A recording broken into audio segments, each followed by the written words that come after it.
كأولي شيكنا حسين ديم شكين قبو Waa'een dirree Sheek Huseen wayita ka'u haala ijaarsa masjiidotaa fi gamoowwan addunyaa teekinooloojiin dura ijaaraman kanneen ajaba nama jechisiisaniin cinaatti waa'een ulee yookiin dhanqee Sheek Huseenis ni ka'ama. Sheek Huseen wayita iddoo tokkoo gara iddoo biraatti socho'an dhanqee kana qabatu.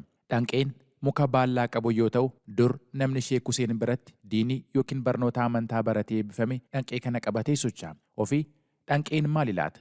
Maaliif immoo muka baallaa qabu ta'ee jechuun jiraataa naannichaa Abdul Qaadir Shiyaalii dubbisneerra. uleen kunneen dullalleen shakkii qaba. Ka waraanaan deemullee shakkii qaba. Ka ulee sheekana Huseen deemu shakkiin qabu. Bakka fedhallee yoo dhufu yoo gamanaa kan rakkoo wahii argame aafaata dhaamsaa. Yoo ammoo wanni sun haa baddu jedhe gamanaa waa balleessaa. Karaa kaanin ammoo samaa utuba jedha warri ma'anaadha. Ulee alaamaan kun samaa allee qaba jedha akka ma'anaa rabbiititti dachiillee utubaa uleen kun waan akkana qaba.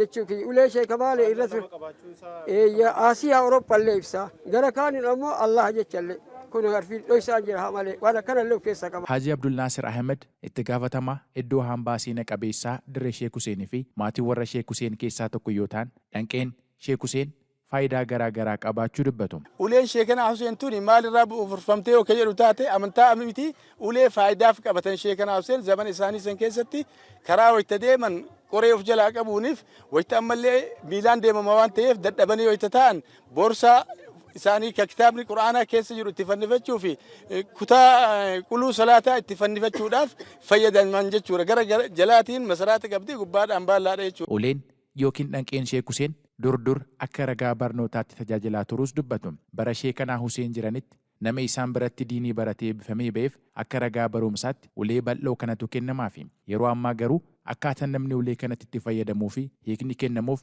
kan ganamaan addaa jedhu Haji Abdul Naasir. Yeroo waa barsiisanii irraa bahan nama isaan irraa baratee qaraatii fixe dokumantiidhaan kennamaa fi namni ulee san qabatee deemu biyya keessatti yoo argamu taate nama isaan biraa baratee bahu waan beekuuf uummanni isaan fudhatee akka waa barsiisu godha jechuudha.